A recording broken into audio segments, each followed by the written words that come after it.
Isabella, the digital portal. Have you ever stumbled across those hidden corners of the internet where ghost hunters claim to have found gateways to the other side? It sounds like science fiction, but what if these digital rituals could actually summon entities from places that shouldn't exist? The story I'm about to tell comes from a family in Texas where a 14-year-old girl became the victim of a phenomenon known as the digital black hole. A series of mysterious YouTube videos documented on Reddit forums since 2015.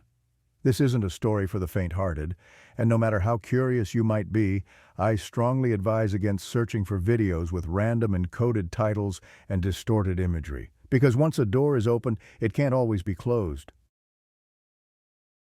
My family used to joke that Isabella was the perfect child, the eldest daughter of my Uncle James and Aunt Elena. We were never particularly close because we were too different, but I always liked her. We would exchange light conversation at family gatherings, and from my perspective, Isabella had everything to be happy. Isabella attended Cedar Heights Academy, the most prestigious private school in our area. The sprawling campus with its manicured lawns and ivy-covered brick buildings looked more like a college than a high school. It was the kind of place where the children of doctors, lawyers, and business executives received an education that practically guaranteed admission to top universities. In those hallowed halls, Isabella consistently achieved the highest grades. Her friends were as beautiful and popular as she was, a tight-knit group of 5 girls who had been inseparable since elementary school. At 14, puberty seemed not to affect her at all, as she was so pretty and friendly that she was always the center of attention wherever she went. With her long blonde hair, bright blue eyes, and a smile that could light up a room, Isabella had a natural charisma that drew people to her. Uncle James was a successful architect who had designed several recognizable buildings in the downtown skyline. Aunt Elena managed a high-end interior design firm, and together they lived in a beautiful colonial-style house in Oakwood Estates, the most exclusive neighborhood in town. They drove luxury cars, took exotic vacations, and spared no expense when it came to their daughter's education and extracurricular activities.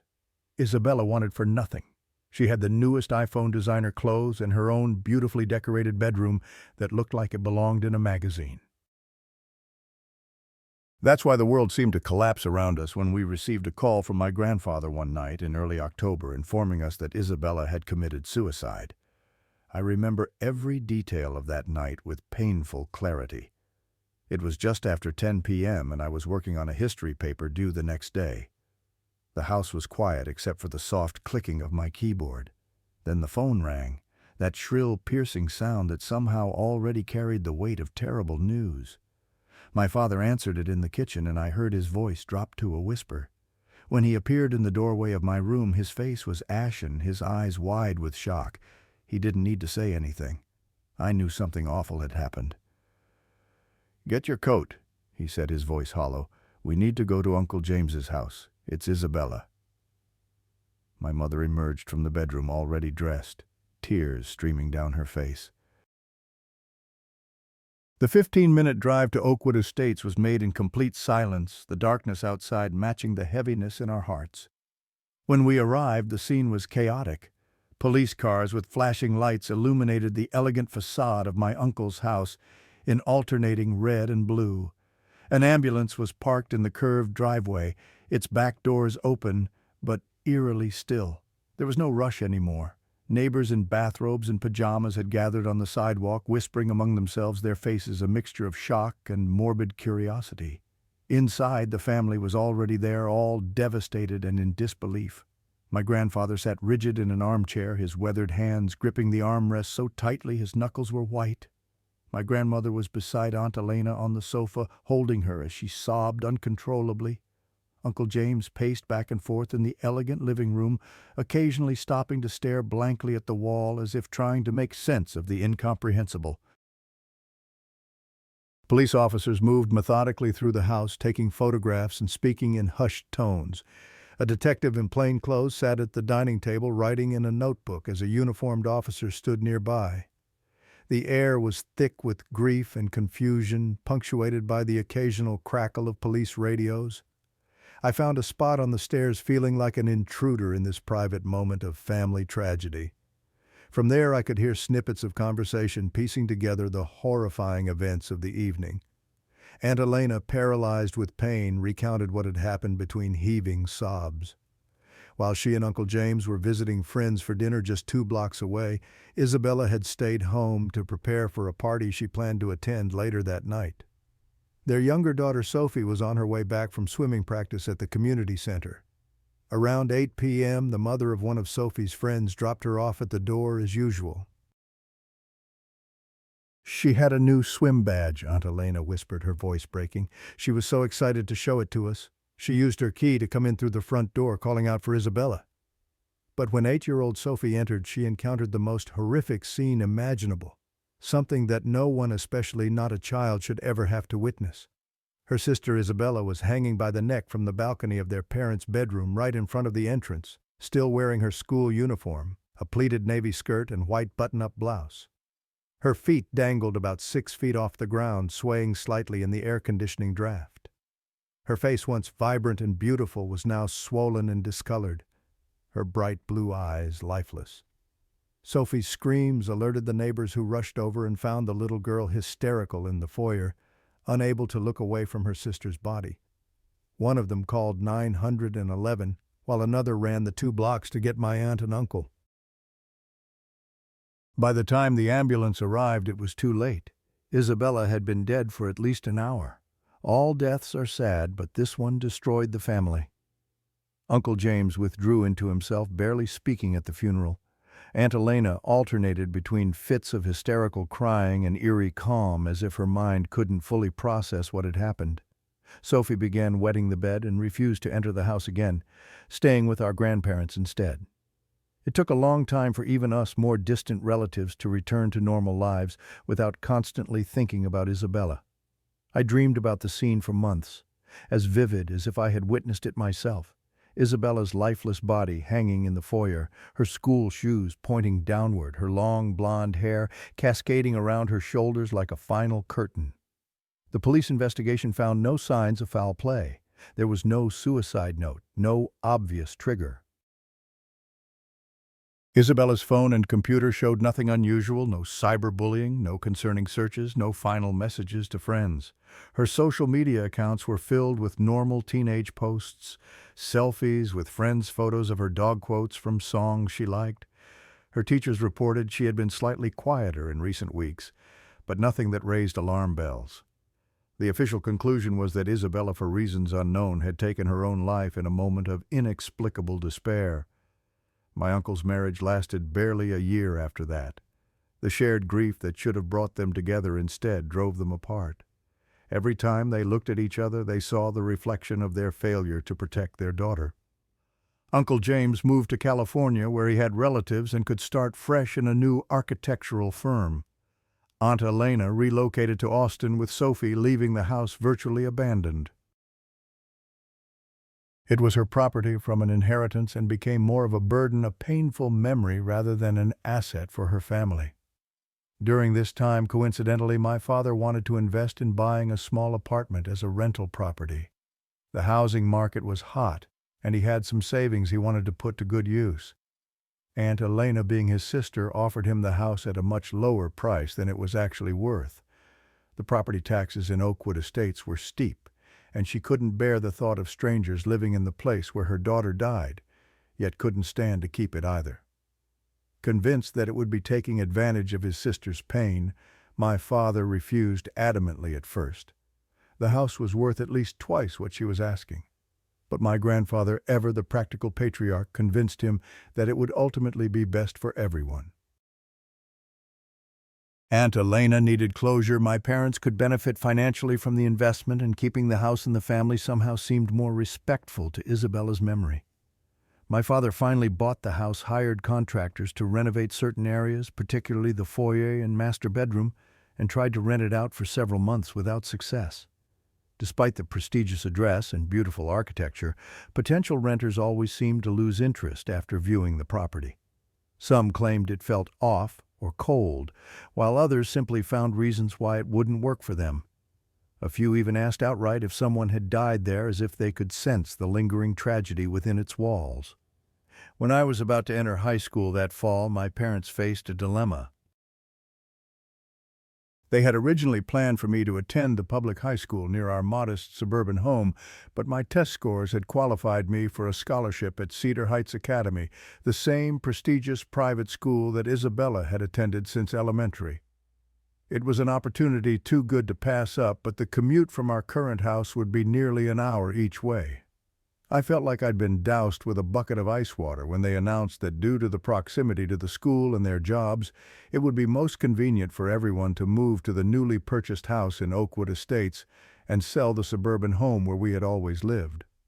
The financial aspects made sense. We could live in a home worth twice our current one without a larger mortgage, but the thought of living where Isabella had died filled me with dread. We would save so much on the commute, my mother reasoned, her voice gentle but firm. And the school district is one of the best in the state, even if you decide not to stay at Cedar Heights after your scholarship year. The house has been completely renovated, my father added. It's not the same place anymore. But I knew it was the same place. The same walls that had witnessed Isabella's final moments. The same floors her feet had walked across. The same air she had breathed her last. I adamantly refused to occupy Isabella's room, a beautiful space with bay windows overlooking the backyard garden, custom built-in bookshelves, and a window seat perfect for reading. It was any young girl's dream bedroom, but to me it felt sacred and haunted simultaneously. Instead, I settled in the adjacent room, which had been Sophie's and had apparently served as storage for everything my aunt and uncle couldn't or didn't want to take with them when they moved.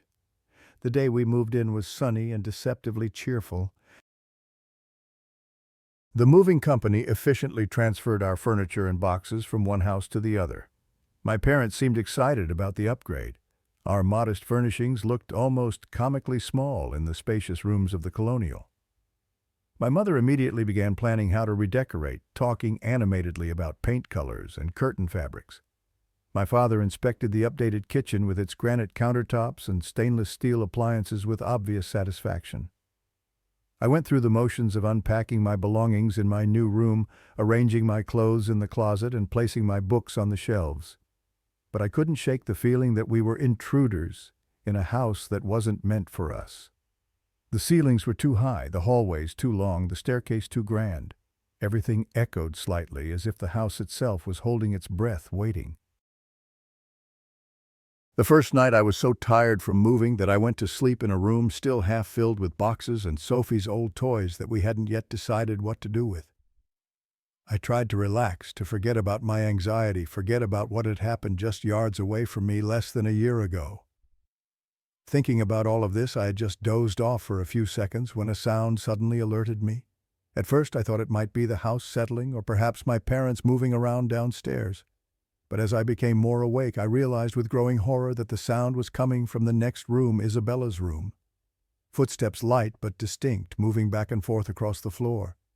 I remained immobile, frozen with fear, without the courage to run to my parents' room because I would have had to cross the hallway and pass by that door, Isabella's door. I cannot adequately describe the terror I felt at that moment. The way my heart seemed to stutter in my chest, the cold sweat that broke out across my skin. The footsteps continued for what felt like an eternity, but was probably only a minute or two. And then, even more terrifying, I heard the sound of a door opening, not the door to the hallway, but what I would later learn was the door to Isabella's ensuite bathroom. Then heavy footsteps, different from the earlier ones, slowly walking down the hallway toward my door. I tried desperately to convince myself that I was dreaming, that this was just a vivid nightmare brought on by the stress of moving and my anxiety about the house. I squeezed my eyes shut and pulled the covers up to my chin as if a thin layer of cotton could protect me from whatever was approaching. From under the door I saw the shadow of someone or something standing in the hallway. The floorboards creaked under unseen weight. Then, with excruciating slowness, the doorknob of my room began to turn, and the door started to open with a long, drawn-out creak. It was seconds, perhaps just a fraction of a second, but to me it felt like an eternity suspended in pure terror.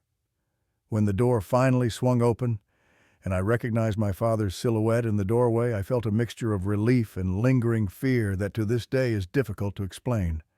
Calm returned to me for a few seconds, me, who for a moment had been convinced that Isabella's ghost was coming to resent my presence in her home. But as quickly as the relief came, it evaporated when my father turned on the light, and I saw his face. He was completely pale, his usual ruddy complexion drained of all color, his eyes wide with an emotion that mirrored my own fear. He asked me in the most serious voice I can remember, so unlike his usual jovial tone, "You weren't the one walking around just now, were you?" "No," I answered, my voice barely above a whisper, and despite my 15 years and typical teenage desire for independence, I felt myself regressing to childhood. I reached out to him like a much younger child might, and he immediately crossed the room to scoop me up in his arms. I felt him trembling slightly as he carried me down the hallway to the master bedroom, where my mother was waiting with the lights on, sitting up in bed with a worried expression. "I heard it too," I said, as my mother, who had always been the most scientific-minded person in the family, the one who scoffed at ghost stories and had a rational explanation for everything, tried to explain what we had all heard. She spoke quickly, her words running together, about how old houses make strange noises, how sound carries differently in larger spaces with hardwood floors, how our minds play tricks on us in new environments. Then, as if catching herself in the absurdity of these explanations in the face of what we'd all clearly experienced, she shifted to a different theory. She said that sometimes energies remain in places where intense emotions have occurred, where there were powerful feelings left unresolved. She said this, and then fell silent, perhaps surprised by the theories she had always dismissed as superstitious nonsense, and that now she herself was using to try to explain away the undeniable truth that what we had just heard were footsteps that couldn't be accounted for by any living person in the house. We spent the rest of that night huddled together in my parents' king-sized bed, none of us sleeping much, jumping at every creak and groan of the house. By morning and the bright light of day, we all seemed tacitly to agree to minimize what had happened. My father made pancakes as if it were a normal Saturday. My mother busied herself with unpacking kitchen boxes. I found excuses to stay downstairs away from the upstairs hallway and the room next to mine. Later that week, I learned that my father had spoken with Aunt Elena on the phone, hesitantly bringing up our experience that first night. To his surprise, she hadn't seemed shocked or skeptical. Instead, she confirmed that they too had occasionally heard footsteps in Isabella's room after her death, during those awful weeks when they were still living in the house, but Isabella was gone. "James always said it was the house settling," she had told my father, her voice tight with emotion. "But I knew, a mother knows, it was her still there somehow." She recounted that even the movers had claimed to have heard the voice of a young girl singing on the upper floor while they were packing up the main level of the house. One of them had asked if there was another child still living there, and had seemed disturbed when told no, that Sophie was staying with grandparents and hadn't set foot in the house since that night. Aunt Elena believed that Isabella in some way was still in that house. She told my father that for her, living in that home where she had lost everything was too painful.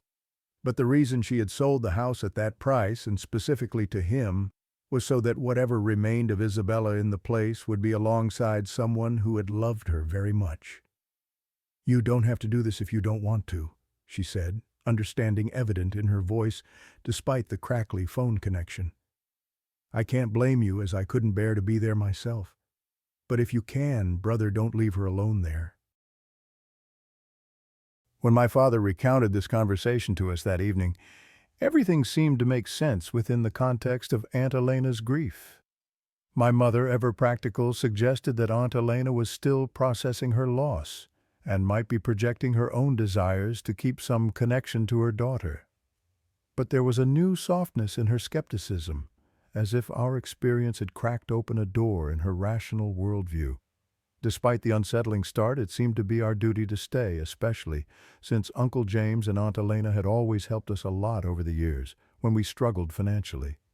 We all agreed to remain in the house without really knowing what we were getting into or how it would change us. The first few weeks were relatively mild. Occasionally we would hear footsteps walking around in Isabella's empty room during the afternoon light, almost cautious steps that would pace back and forth for a few minutes and then stop. We began to take it as normal, a strange but predictable aspect of living in this particular house. My mother even developed a habit of greeting the empty air when she passed Isabella's closed door, a quick good morning or good night that she probably thought I didn't notice. Even so, my blood would still run cold when I heard those footsteps at night, completely clear in the silence of those hours when the rest of the world was sleeping. Unlike the daytime footsteps, the nighttime ones seemed heavier, more deliberate, and would often be accompanied by other sounds: the creak of Isabella's closet door, the sound of drawers opening and closing, once even what sounded like a girl's laughter cut off abruptly. For us, everything seemed manageable, if strange. We developed routines and coping mechanisms. My father installed a state-of-the-art security system with cameras covering every entrance, partly to reassure himself that the sounds weren't caused by an intruder. My mother joined a spiritual wellness group at her yoga studio, something she would have scoffed at just months earlier. I kept my desk lamp on all night and fell asleep with headphones playing music to drown out any unexpected noises. But the situation in the house wasn't the same for our visitors. Mrs. Rodriguez, for example, the woman who helped us 2 or 3 times a week with cleaning, one day stopped coming. She had been recommended by a neighbor and had seemed unfazed by the large, elegant house when she first came to interview. She was a sturdy woman in her 50s with strong hands and a no-nonsense attitude, exactly the kind of person you'd expect to dismiss any talk of ghosts or haunted houses. Yet after just 3 weeks of working for us, she even stopped answering my mother's phone calls. Concerned that something had happened to her, my mother went to look for her at her house, although she only knew the street where Mrs. Rodriguez lived, in the predominantly Hispanic neighborhood about 20 minutes away. Asking almost door to door, she eventually found the right small bungalow, and Mrs. Rodriguez, very embarrassed, answered the door and reluctantly invited my mother in. Over coffee at her kitchen table, with religious candles burning in one corner and the smell of fresh tortillas in the air, Mrs. Rodriguez explained why she would not return to our house. Her English, usually fluent though accented, deteriorated as she became more emotional, slipping occasionally into Spanish that my mother, with her high school language classes, struggled to follow. She told my mother that when she was alone in our house and started mopping the floors, there were always footsteps that followed her, never leaving her alone. At first she had thought it was just the sound of water sloshing in her bucket or the particular acoustics of the large house. But soon she realized the steps had a rhythm independent of her movements and would sometimes continue even when she stood completely still. She said that on one occasion, unknowingly, she had opened the door to Isabella's room, which remained exactly as she had left it, except for the bedding and personal items that had been packed away. The moment she stepped into the room, she felt a sensation of infinite sadness, of desolation, so profound that it made her physically ill. She had to close the door immediately and sit down in the hallway until the feeling passed. But the final straw, the incident that made her leave and vow never to return, happened while she was vacuuming the upstairs hallway. She swore she clearly felt 2 hands on her back, pushing her forcefully toward the staircase. She lost her balance and fell forward, but managed to grab the banister, preventing what could have been a dangerous tumble down the hardwood stairs. Nothing serious happened thanks to her quick reflexes, but the experience terrified her. At that moment, alone in the house, she spoke out loud, crossing herself and telling them to let her go, that she was leaving and would never come back.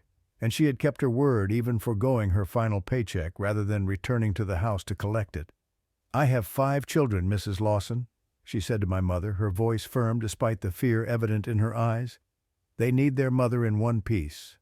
She apologized to my mother, saying she understood if my mother didn't believe her.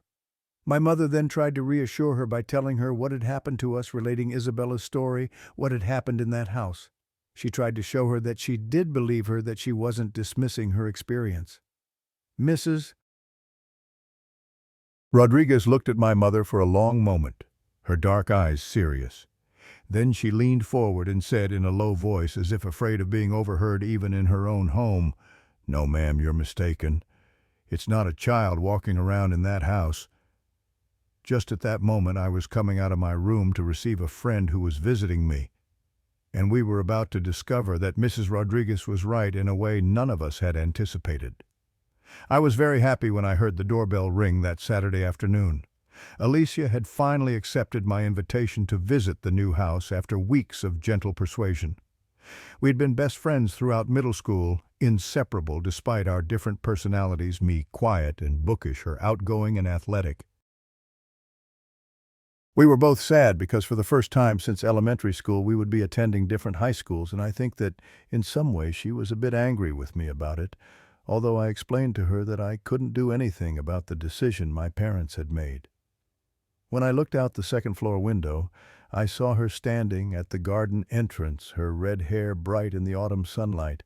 She waved up at me, and I ran down the curved staircase to meet her, excited to have a friend in this house that still felt more like a museum than a home. My parents weren't home. They had gone to a home improvement store to look at paint samples for the living room, so I wanted to take the opportunity to talk to Alicia about everything that was happening to me. The footsteps, the strange feelings, the way the house seemed to have a personality of its own. It was all too strange to explain over the phone or through text messages. I opened the heavy front door and began to show her around the ground floor, pointing out the formal dining room with its crystal chandelier, the sunken living room with its marble fireplace, and the gourmet kitchen that my mother was still learning to navigate. Alicia seemed impressed, but also a little uncomfortable, perhaps sensing the underlying tension in the house that we had all started to take for granted. We made our way to the backyard, a beautifully landscaped half-acre, with mature oak trees, carefully tended flower beds, and a stone path that wound around to a small fountain in the center.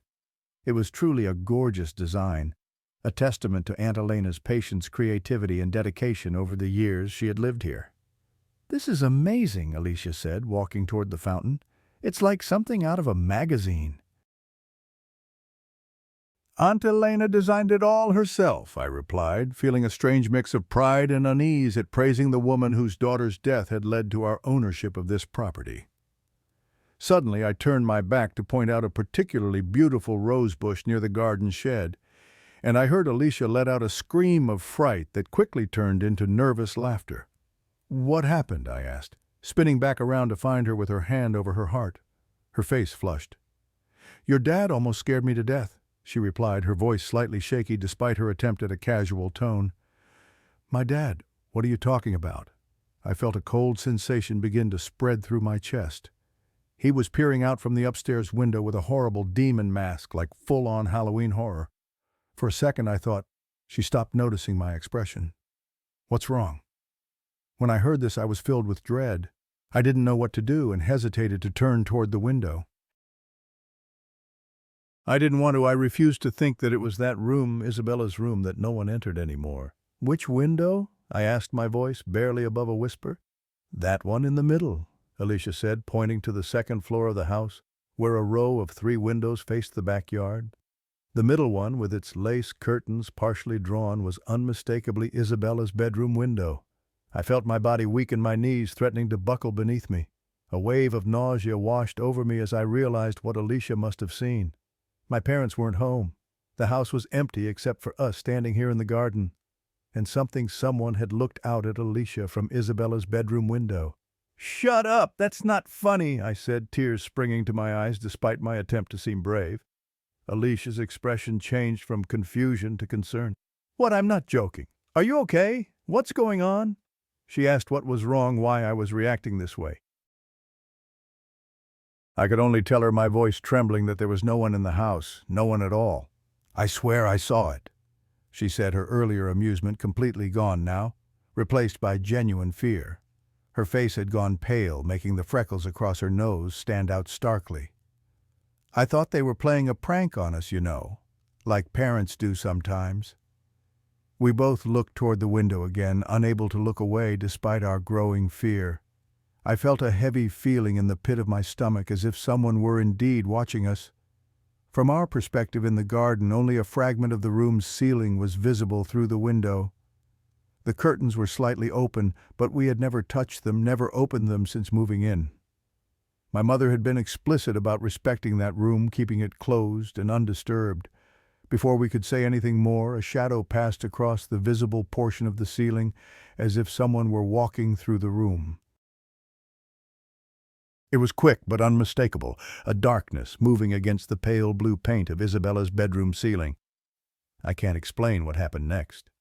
The shadow was barely a silhouette, indistinct and fleeting, but in that moment, I felt with absolute certainty that it was Isabella's shadow, not a trick of the light or a bird flying past the window, but the actual presence of my deceased cousin moving through her bedroom.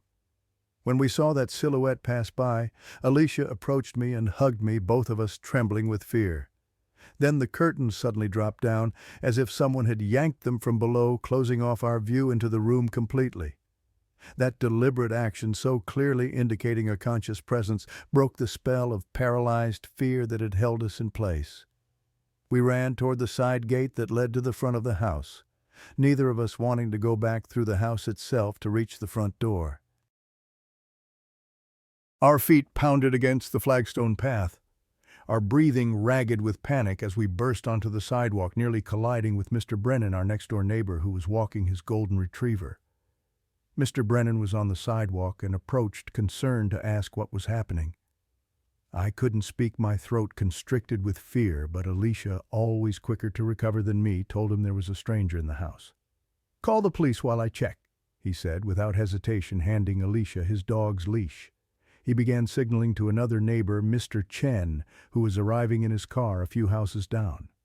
"Get the crowbar from your car," he shouted, and Mr. Chen, sensing the urgency, immediately popped his trunk and retrieved a tire iron. The two men cautiously entered our yard, with Alicia trailing behind them after tying the retriever to a nearby mailbox. I stayed rooted to the spot, my feet refusing to carry me back toward the house. I didn't call the police. Unfortunately, I knew or imagined what or who was causing the disturbance, and I doubted the GCPD would have much success apprehending a ghost. Long minutes passed, and they didn't come out. The dog whined and pulled at its leash, clearly agitated. I paced back and forth on the sidewalk, torn between fear of what was in the house and worry for my friend and neighbors who had gone to investigate. Finally, curiosity and concern overcame my terror, and with trembling legs I forced myself back through the gate and up to the front door, which stood partially open. The house was eerily silent as I entered. No footsteps, no voices, nothing to indicate where everyone had gone. I stood in the foyer, looking up at the spot where Isabella's body had been found, half expecting to see her hanging there again. But there was only empty air, the high ceiling with its ornate medallion casting shadows in the afternoon light, filtering through the transom windows. "Alicia!" I called, my voice sounding small and frightened in the large space. "Mr. Brennan?" No answer. Mustering some courage, I went up the stairs, taking each step carefully, as if the wood might give way beneath me. When I reached the landing, I heard a commotion coming from the direction of Isabella's room. I approached slowly, my heart pounding so hard I could feel it in my throat. Just as I reached the hallway, I saw Alicia coming down from the opposite direction, her cell phone in hand, her face flushed with excitement and fear. "There's someone here," she said breathlessly, holding up her phone to show she was dialing 911. "We saw them run from the window and go into the closet in that bedroom. The men are trying to get them out now." I couldn't believe what I was hearing. An actual intruder, a living, breathing person hiding in Isabella's closet. I didn't know whether to be relieved that the explanation might be so mundane, a burglar perhaps thinking the house was empty, or more frightened that a stranger had been lurking in our home. I ran to the bedroom door, where the two men were indeed trying to open the doors of Isabella's large walk-in closet. It was a beautiful piece of craftsmanship with double doors of solid oak that matched the wainscoting around the room. The men were pulling at the ornate brass handles with all their strength, but the doors remained firmly shut, as if locked or barricaded from the inside.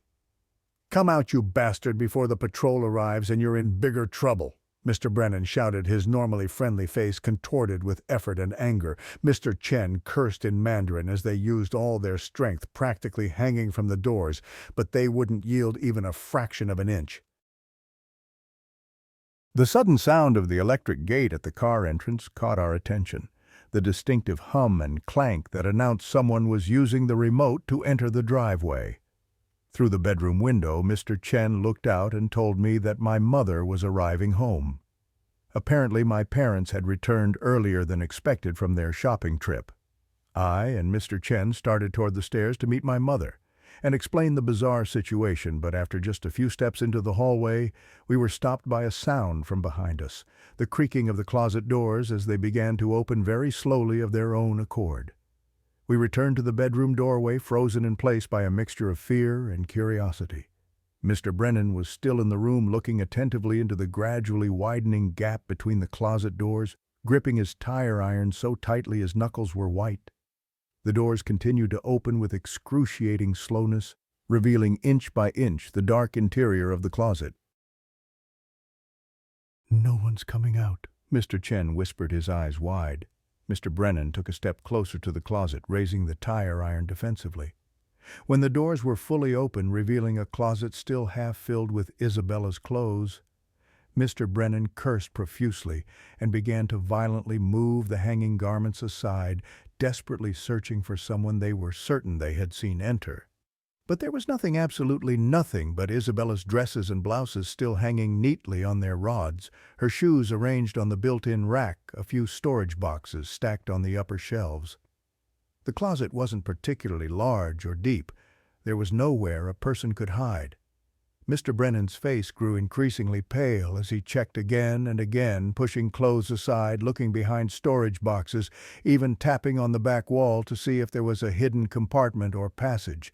He realized it wasn't possible for someone to be there, for someone to have entered and then simply vanished. My mother came running up the stairs, alerted by the commotion, and even more frightened when she saw the scene in Isabella's room, the open closet, the disheveled clothes, and the confused and frightened expressions on all our faces. She took in the situation quickly, her usual composure momentarily shaken. Then, with a decisiveness that seemed to surprise even her, she strode into the room, closed the closet doors, pulled the curtains shut, and turned to us all. "Everyone out of this room, please," she said, her voice calm but brooking no argument. "Let's go downstairs and talk about this rationally." "Go downstairs, girls, I'll be right down," she told Alicia and me. We obeyed without question, and she stayed behind to speak privately with the two neighbors.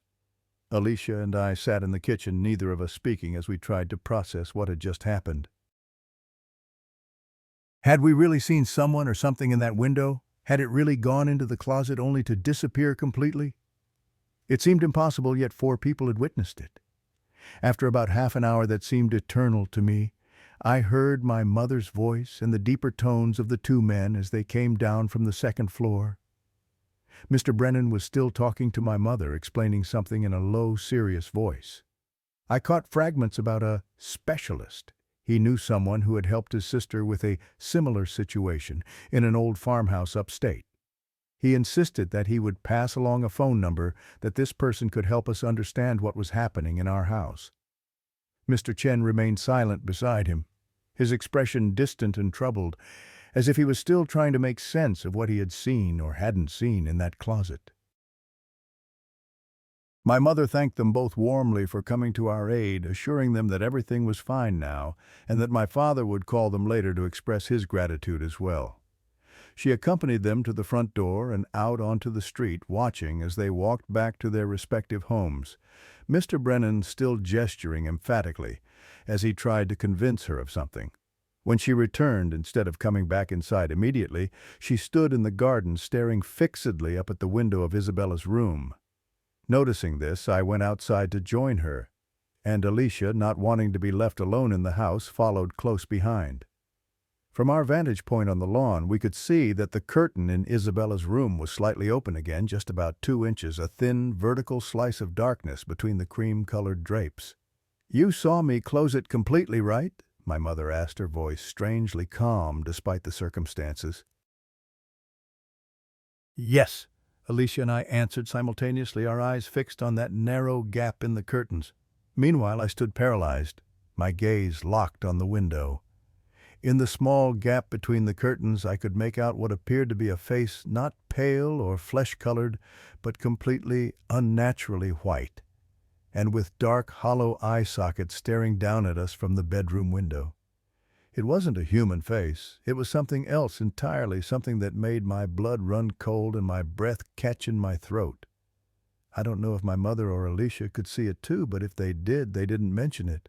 Perhaps they were too shocked, or perhaps it was visible only to me for some reason I couldn't understand.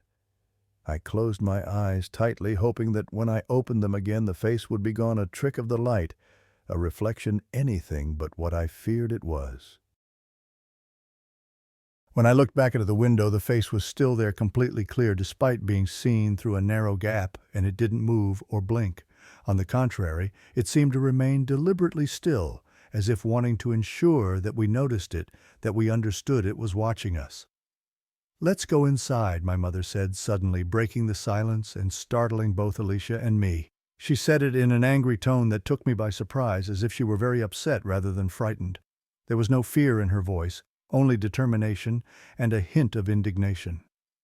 When we went inside, she locked the back door firmly behind us, and then began to talk to us, but raising her voice much louder than necessary for the small kitchen where we stood, as if wanting someone else to hear her words. "This house is ours," she declared, her voice ringing through the rooms. "It cost us quite a bit, and we are going to live here regardless of anything or anyone. And if someone doesn't like it, they can go straight to hell. But no one is going to make us move." In her angry words, there was something strangely reassuring to me. My mother was acknowledging in her own way that whatever was happening in our house was real. She wasn't dismissing it as imagination or coincidence. She was confronting it directly, determined to defend what was hers, our home, our safety, our right to live without fear under our own roof. Alicia stayed for dinner at my mother's insistence, though I could tell she was uncomfortable and eager to leave. My mother called her parents to explain that we'd had a bit of excitement with a possible trespasser, carefully avoiding any mention of disappearing figures or impossible closets. She made spaghetti, chatting with forced normality about school and the upcoming fall festival, as if nothing unusual had happened. When my father came home a while later, he had gone to his office after the hardware store to catch up on some work. My parents talked privately in the den, their voices too low for me to hear, but their gestures animated. I showed Alicia my room, neither of us mentioning the incident again until her parents arrived to pick her up. At the door, she hugged me tightly and whispered, "Be careful, okay? Maybe you should stay at my house for a while." "I'll be fine," I assured her, though I wasn't at all certain that was true. "I'll call you tomorrow." When Alicia left, I returned to find that the heavy silence accompanying us had been broken, and my parents were arguing in the kitchen, their voices rising and falling like waves against the shore. They were clearly discussing how to handle the situation, whether to call the police, though what would we report, whether to contact the specialist, Mr. Brennan had mentioned, whether there might be some rational explanation for everything that had happened. Despite everything, my mother was still trying to be logical as one can be when discussing a supposed ghost living in your house. She suggested that perhaps there were structural issues with the house that caused the closet doors to stick and then release suddenly, that maybe the curtains hadn't been closed properly and had fallen on their own, that stress and suggestion could explain the face I thought I had seen in the window. My father wasn't buying any of it. I watched from the doorway as he went to a drawer next to the entrance, yanked it open angrily, and took out a pack of cigarettes that he must have had from years before, as I hadn't seen him smoke since I was a small child. His hands shook slightly as he walked outside onto the back patio, and my mother, after a moment's hesitation, followed him. I crept to the kitchen window, which was cracked open to let in the cool evening air, and listened to their conversation. "We can leave and be done with it," my father said, his voice tight with stress, as he lit a cigarette with unsteady hands. "Post a rental ad and the hell with it. If it rents, good, and if not, we'll figure something else out. We can move back to the old neighborhood. The house hasn't sold yet." "Don't be absurd, Alexander," my mother replied, her arms crossed defensively over her chest. "Why should we leave? What are we afraid of? When have you ever heard of a ghost hurting someone?" When she said that, she fell silent abruptly, as if realizing the flaw in her argument. My father did too. I think at that moment they both realized they were standing right below the spot where Isabella had been found, hanging a young girl who, ghost or no ghost, had certainly been hurt fatally so in this very house. There was no denying what was happening. No way to rationalize away all the inexplicable events, the face in the window, the heavy footsteps that were heard at night, or the lighter footsteps that I always thought were Isabella's and that were only heard during the day, always emanating from her room. Something was in our house with us, something that wasn't alive in any conventional sense, and we would have to find a way to coexist with it or leave. The next few weeks passed in a strange state of uneasy truce with whatever presence shared our home. My father installed additional security cameras, motion sensors, and even had the house checked for carbon monoxide leaks, a known cause of hallucinations and paranoia, but everything came back normal. My mother contacted a local church, though we weren't particularly religious, and a kindly priest came to bless the house. Whether it helped or not was hard to say. The footsteps continued, but perhaps less frequently. I was looking forward to finally starting school at Cedar Heights Academy in September, so I wouldn't have to spend so much time in that house to distract myself with classes and homework, to meet new people, and to focus on something other than the strange occurrences at home for the first time since we'd moved. Cedar Heights Academy was everything I had imagined: imposing, prestigious, and more than a little intimidating. On orientation day, I wandered the campus with a group of other new students trying to memorize the layout of the Gothic-inspired buildings and hoping I wouldn't get lost on my first day of classes. The other students seemed to already know each other, many having attended the associated elementary and middle schools. I felt like an outsider, the scholarship kid from the public school system who didn't quite belong. Meanwhile, my mother had begun to make friends with Mrs. Chen, our neighbor across the street.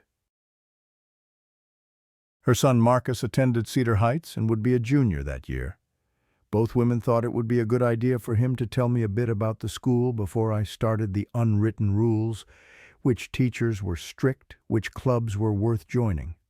Also, at least, I would have a familiar face to look for in the crowded hallways during my first days. The opposite of what we expected happened, and it had nothing to do with Marcus himself, who turned out to be kind if somewhat reserved. Rather, it was connected to everything that unfolded during our conversation and what we learned from each other, revelations that would change our understanding of what was happening in our house and why. Isabella was in my class since elementary school. "Did you know that?"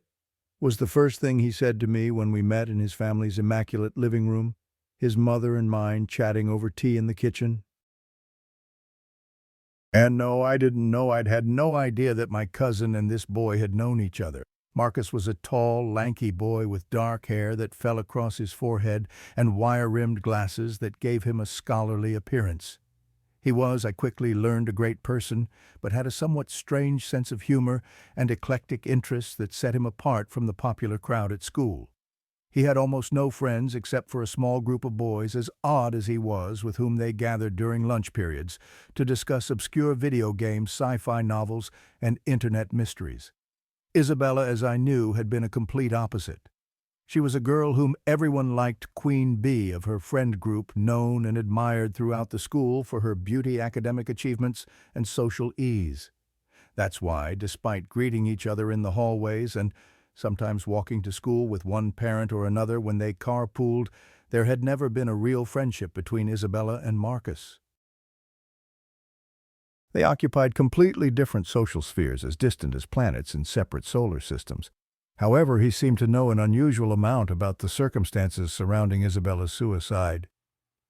He had been in contact with her in her final weeks, he told me, in a way that had surprised them both. And I was about to learn more things than I had ever wanted to know, things that would haunt my dreams for years to come. "Have you ever felt anything strange in that house?" he asked abruptly, setting down his glass of lemonade and leaning forward in his chair, his expression suddenly serious. The question caught me off guard. I hesitated, not sure how much to reveal to this boy I barely knew. "Why do you ask?" I deflected, studying his face for any sign of mockery or disbelief. He asked me without malice or any apparent intent to frighten me. but continued in a lower voice, glancing toward the kitchen to make sure our mothers were still engaged in their own conversation. "I'll tell you something, but you have to promise not to think I'm crazy," he said. "My little brother's bedroom window faces the front of your house. Ever since what happened with Isabella, he sometimes comes to my room at night asking to sleep with me. He's only 7, but he's not usually afraid of the dark or anything like that." Marcus paused, adjusting his glasses nervously. "He says there's a hanging girl in the house across the street, sometimes at the window, sometimes in the yard. My mom scolds him for saying things like that and blames me. She says I must have told him about what happened with Isabella, but I swear I've never mentioned it to him. He's too young to understand that kind of thing anyway." He looked at me intently, his dark eyes serious behind his glasses. "And that seems very strange to me, especially considering all the weird things Isabella went through at the end, the things she was seeing, the way she changed." When he finished speaking, his words hit me like a bucket of ice water dumped suddenly over my head. My mother had been very careful not to mention anything about the strange occurrences in our house to anyone outside the family, to the point that even when the neighbors who had helped us that day with the intruder asked about it later, she had concocted a story about a raccoon that had somehow gotten into the attic and was making noise. What Marcus was telling me had nothing to do with what my family had experienced. He wasn't fishing for ghost stories or trying to scare me. He was sharing something he had observed independently, something that actually validated my own experiences in a way I hadn't expected.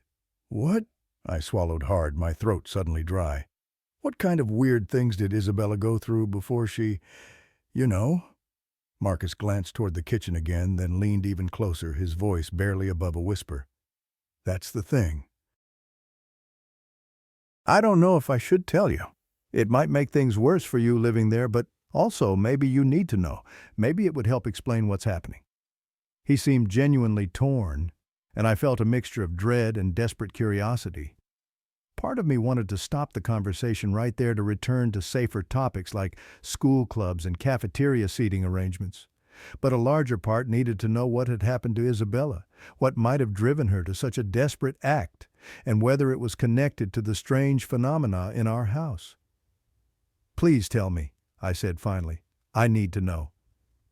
In the weeks that followed, I started at Cedar Heights Academy, while trying to process everything Marcus had told me that day, information that changed my understanding of Isabella's death and the haunting of our house in profound ways. Upon entering school, I quickly realized how difficult my social situation would be. The shadow of Isabella's suicide hung over me, invisible but tangible. Isabella had been a very popular girl, and everyone at Cedar Heights had been shocked by her death the previous spring. Somehow, within days of starting classes, they all seemed to know about me as well, that I was her cousin, and that my family now lived in her house. I would catch snippets of whispered conversations that stopped abruptly when I approached, see the quick, furtive glances in the hallways, feel the invisible bubble of space that formed around me in the cafeteria, as if my proximity to tragedy might be contagious. I would swear some students were even afraid of me, or at least deeply uncomfortable in my presence. It seemed like no one wanted to talk to me or be associated with the dead girl's cousin. I ate lunch alone for the first week, trying to look absorbed in a book while fighting back tears of loneliness and frustration. Marcus, who I now realized occupied a similar position of social isolation, though for different reasons, came to my rescue. During breaks, he invited me to join him and his group of friends at their table in the far corner of the cafeteria. They were all slightly odd in their own ways.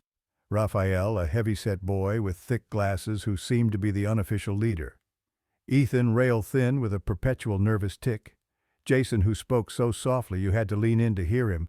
And David, who wore the same Star Wars hoodie every day regardless of the weather. They all shared a passion for things that the popular kids would have dismissed as nerdy or weird, obscure card games with complex rules. Japanese anime with philosophical undertones, sci-fi novels that explored parallel dimensions, and a particular fascination with internet mysteries and urban legends. In their company, I found an unexpected respite from the whispers and stares that followed me through the hallways of Cedar Heights. It was during one of these lunch periods, as the boys were engaged in a heated debate about the latest episode of a show I'd never heard of, that Raphael suddenly turned to me, his eyes intense behind his thick lenses. "We already knew something was going to happen to your cousin," he said abruptly, causing the other conversations at the table to cease immediately. He was nearly 6'3" despite being only 17, with a chubby face that retained a childish quality despite the incipient beard too thick for his age. He had a way of speaking that was both blunt and oddly formal, as if he had learned English from textbooks rather than conversation. "What do you mean?" I asked, setting down my sandwich, suddenly not hungry anymore. She approached us to ask about certain things she had discovered. He continued, ignoring the warning look that Marcus shot him from across the table. Things we had been researching for months. "What kind of things?" I asked, my heart beginning to race with a mixture of dread and curiosity. Raphael glanced around at the other boys, who all seemed suddenly uncomfortable, then back at me. "Things videos. You'll get to know eventually, I suppose. Your cousin developed very strange interests in her final months. I'm not talking about the dark web or anything illegal like that. I'm talking about publicly accessible content videos on YouTube that aren't hidden behind paywalls or passwords, just obscured by having dozens of random numbers and letters in the title instead of descriptive names." He leaned forward, lowering his voice, even though no one at the surrounding tables was paying us any attention. "I don't know how she found them initially. I don't know how she started falling into that particular rabbit hole, but they affected her. Profoundly." As Raphael spoke, I noticed that Marcus remained conspicuously silent, staring down at his lunch tray while the others chimed in with their theories about how people could self-suggest when stumbling upon strange videos on the internet, how the power of suggestion combined with isolation could create psychological states that mimicked paranormal experiences. I observed Marcus's uncharacteristic silence throughout this discussion, and when we were walking home together after school, his house being directly across from mine, I asked him why he had said nothing during Raphael's explanation. "I don't think it was just self-suggestion," he said after a long pause, his voice tight with an emotion I couldn't immediately identify. "Nobody commits suicide because of self-suggestion alone, especially not someone like Isabella, who seemed to have everything going for her." We walked in silence for another block, the autumn leaves crunching beneath our feet, before he continued. "They say at school that she did it because she discovered that one of her friends was going to date her ex-boyfriend, and the whole clique knew about it except for her. That she felt betrayed, humiliated." He shook his head decisively. "But I don't think that's what affected her so deeply. That's just what people want to believe because it's simple, clean a narrative they can understand. The truth is—" He paused again as if he regretted something he was about to say, and then suddenly checked his watch and claimed he had forgotten about a dentist appointment. "I have to go," he said hurriedly. "My mom's picking me up at the school. I'll see you tomorrow."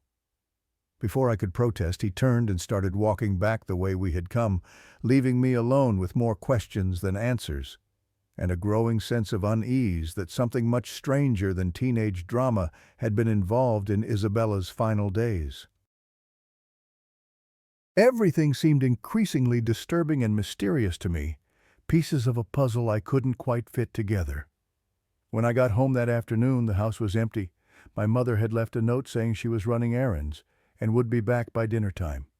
I went to my room to start on homework, but as I was settling at my desk, I heard an unmistakable sound from upstairs, someone dragging furniture or something heavy across the floor above my head. I froze, my pencil hovering above my math worksheet. The sound continued, a slow, deliberate scraping that moved from one side of the ceiling to the other. I called out, hoping against hope that perhaps my mother had returned early and hadn't announced herself, or that my father had come home from work unexpectedly. But no one answered, and when I checked my phone, there were no messages from either of them saying they would be home soon. When the scraping sounds reached the hallway near the stairs, accompanied by the distinct creak of floorboards under weight, I decided I couldn't stay in the house. I grabbed my backpack and rushed out to the backyard, setting up at the patio table to do my homework in the fading afternoon light. By then I had developed a certain tolerance for hearing the strange sounds in our house, but I was still terrified of actually seeing something or someone who shouldn't be there. I had been working for about an hour when my mother arrived home with a young woman in tow. Hortensia, she explained, who would be helping us with housekeeping and maintenance now that Mrs. Rodriguez had quit so abruptly. Hortensia was perhaps in her early 20s with long dark hair pulled back in a neat ponytail and a quiet professional demeanor as she shook my hand. I felt an immediate sense of concern for her, wondering if she had any idea what kind of house she would be working in, but before I could consider whether to warn her, something caught my attention across the street. Marcus was arriving home with Raphael, the boy from the lunch table discussion. They saw me in the yard and signaled for me to come over. Telling my mother I'd be right back, I jogged across the street to meet them at Marcus's front gate. "Look, we need to explain some things to you," Raphael said without preamble, his expression unusually serious even for him. "But you can't tell anyone else, not the other guys in the group, not anyone at school, not your parents. Okay." I hesitated, immediately wary of being asked to keep secrets, especially given everything that had happened. "Why the secrecy?" I asked. "Because it's complicated," Marcus interjected, "and potentially dangerous if misunderstood. And because some people might try to repeat what Isabella did if they knew the details." That last part sent a chill through me. Repeat what Isabella did. Did that mean they knew why she had taken her own life? Okay, I agreed reluctantly, my curiosity overcoming my caution. "I won't tell anyone." "Let's go to your house," Raphael suggested. "I think it will be easier to explain there, in her room specifically." The thought of willingly entering Isabella's bedroom, which had been kept closed since we moved in, made my stomach clench with anxiety. But if it meant finally getting answers about what had happened to her and why our house seemed haunted by her presence, I was willing to face that fear. "All right," I said. "My mom and the new housekeeper are home, but I'll tell them we're working on a school project." We went inside, and I told my mother that I would be upstairs with my friends working on an assignment. She seemed pleased that I was making connections at my new school and offered to bring up snacks later, which I politely declined. As we ascended the stairs, I could feel my heart pounding, a mixture of dread and anticipation making my palms sweat. When we reached the second floor, Marcus stopped at the entrance to the hallway and pointed to the closed door at the end, the one we all avoided. "Is that the door to Isabella's room?" he asked quietly. "Yes." I answered, my voice barely above a whisper, as if speaking too loudly might disturb whatever waited beyond that threshold. "Come on, I think we need to be in there for this conversation," Raphael said, already moving toward the door with a confidence I envied and feared simultaneously.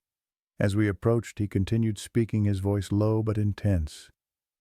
"I'm now completely certain that Isabella didn't do what she did because of boyfriend troubles or friend drama. I think those issues only surfaced because she was already distancing herself from her usual social circle. She no longer seemed interested in spending time with them. She was almost always online instead, in these bizarre chat rooms and forums she had discovered, and then later talking with us." When we reached Isabella's door, I hesitated, my hand hovering over the doorknob. It had remained closed since we moved, in a silent agreement among my family to respect that space and whatever might linger there. Breaking that unspoken rule felt momentous, like crossing a line that couldn't be uncrossed. With a deep breath, I turned the knob and pushed the door open. The hinges creaked slightly, and a wave of cool air washed over us as we stepped inside. The room was exactly as it had been left, except for personal items that had been packed away. The walls were a soft blue, the furniture white and elegant, the queen-sized bed with its blue and white bedspread looking as if it were waiting for its owner to return at any moment. A layer of dust covered every surface, giving the room a gray, abandoned quality, despite its otherwise pristine appearance. Raphael moved immediately to the window, the same one where Alicia had seen the face where Marcus claimed to have seen a strange figure the night Isabella died.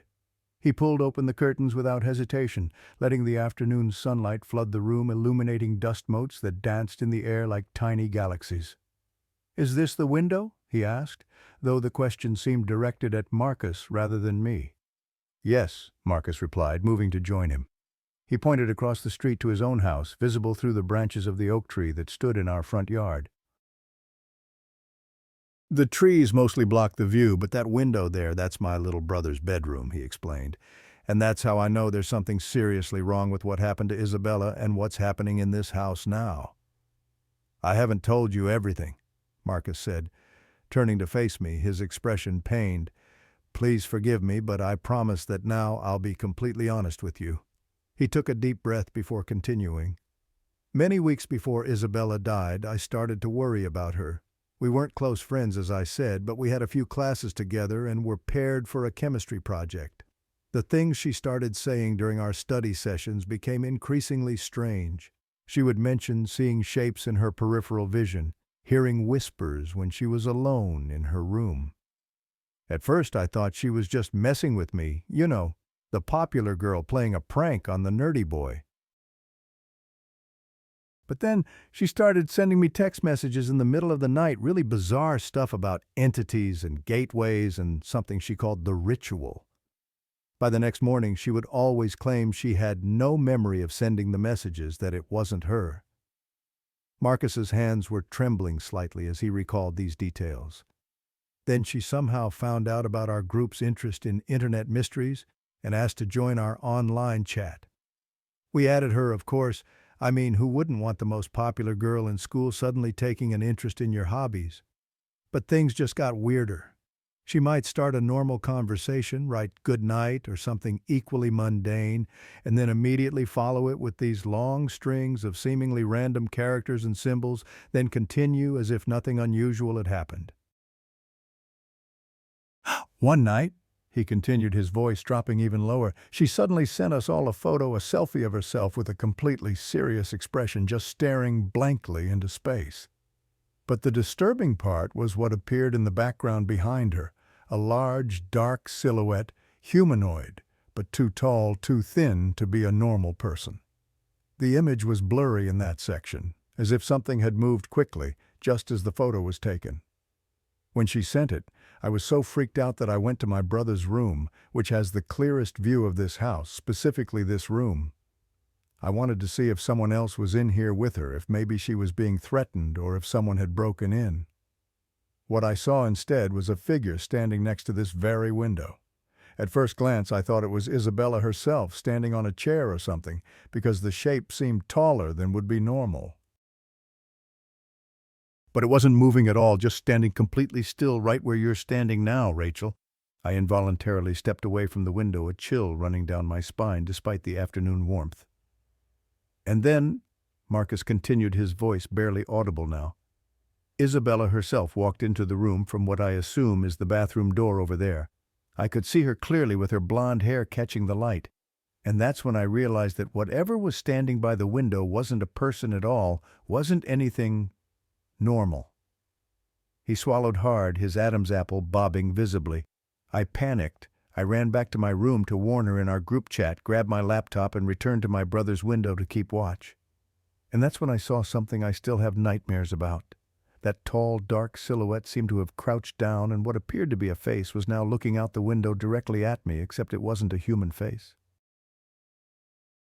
It looked like a grotesque mask with exaggerated features and a fixed, unnatural grin that stretched too wide across where a face should be. As I listened to Marcus describe what he had seen, I felt a wave of nausea and recognition wash over me. What he was describing matched almost exactly what Alicia had claimed to see from our garden just days earlier, a face mask-like and inhuman peering out from Isabella's bedroom window when the house was supposedly empty. "Did you tell anyone about this?" I asked, trying to keep my voice steady despite the fear coursing through me. "Who would believe me?" Marcus replied with a bitter laugh. I tried to message Isabella immediately to warn her, but she never responded. The next day at school, she acted like nothing had happened, but she looked terrible, pale, with dark circles under her eyes, as if she hadn't slept at all. When I tried to bring it up privately after class, she just stared at me blankly and said, "They're coming through. The gateway is opening." Then she walked away. 2 weeks later, she was dead. The room had grown noticeably colder as Marcus spoke, and I found myself shivering despite the sunlight still streaming through the window. Before I could ask any more questions, we heard a commotion downstairs. Voices raised in what sounded like alarm, followed by hurried footsteps on the stairs. "Maybe we should continue this later," I suggested, suddenly eager to leave the oppressive atmosphere of Isabella's room. "My mother sounds upset about something." "No, you need to hear this now," Raphael insisted, his tone urgent. "Because whatever is happening in this house, whatever Isabella encountered, it's not confined to just this room anymore.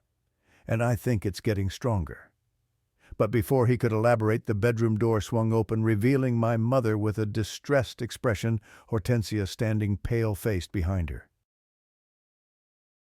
"What are you all doing in here?"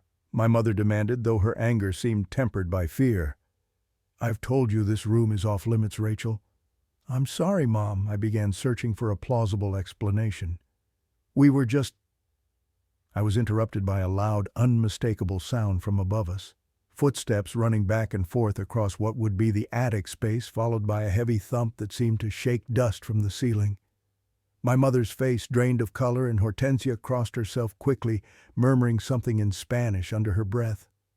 "Perhaps your friends should go home now," my mother said, her voice strained but trying for calmness. "It's getting late." It wasn't late at all, barely 5 p.m., but neither Marcus nor Raphael argued. They nodded solemnly and headed toward the stairs, Raphael pausing only to whisper, "Check your phone later. I'll send you links to explain everything." As they descended, we heard more footsteps from upstairs this time, accompanied by a sound like furniture being dragged across the floor. Hortensia began to tremble visibly, and I noticed she wouldn't look directly at any corner of Isabella's room, as if afraid of what she might see. "Come," my mother said, placing a hand on the young woman's shoulder. "I'll make us all some tea, and we can discuss the household schedule downstairs where it's warmer." We all left Isabella's room, my mother carefully closing the door behind us. As we headed downstairs, I couldn't shake the feeling that we were being watched, not just by whatever might linger in Isabella's room, but by something that had now taken notice of our entire household. The evening passed in a strained attempt at normalcy. My father came home, dinner was prepared, and Eton homework was completed. No one mentioned the noises from the attic or the fact that I had entered the forbidden room. It was as if acknowledging these things might give them more power, might make the thin veneer of normal life we were trying to maintain crack irreparably. Later that night, as I lay in bed trying to sleep, despite the occasional creak and shuffle from the room next door, my phone buzzed with a text message. It was from Marcus, sent to a group chat that included only Raphael and me. "We're here across the street in my brother's room," the message read. "There's someone right now in Isabella's window." Attached was an image heavily pixelated due to being taken at night, and then cropped and zoomed but still clear enough to make out a pale oval shape, a face perhaps in the window of what was unmistakably Isabella's bedroom. My blood ran cold. I knew my parents were downstairs watching television. Hortensia had gone home hours ago. The house should have been empty except for us. I texted back with shaking fingers, "Are you sure it's not a reflection or something?" "Positive," came the immediate reply. "It's moving. Can you come over? We need to check this out." Every instinct told me to stay in my bed, to pull the covers over my head, and pretend I hadn't seen the message. But a stronger impulse, curiosity, courage, or perhaps just the desperate need to understand what was happening in my home, propelled me out of bed. I pulled on a sweatshirt over my pajamas and crept down the hallway to my parents' room. "Mom," I whispered, pushing the door open slightly. "Mom, I need to show you something." My mother was still awake, reading a book, while my father snored softly beside her. She looked up, immediately alert at the tone of my voice. "What is it, honey?"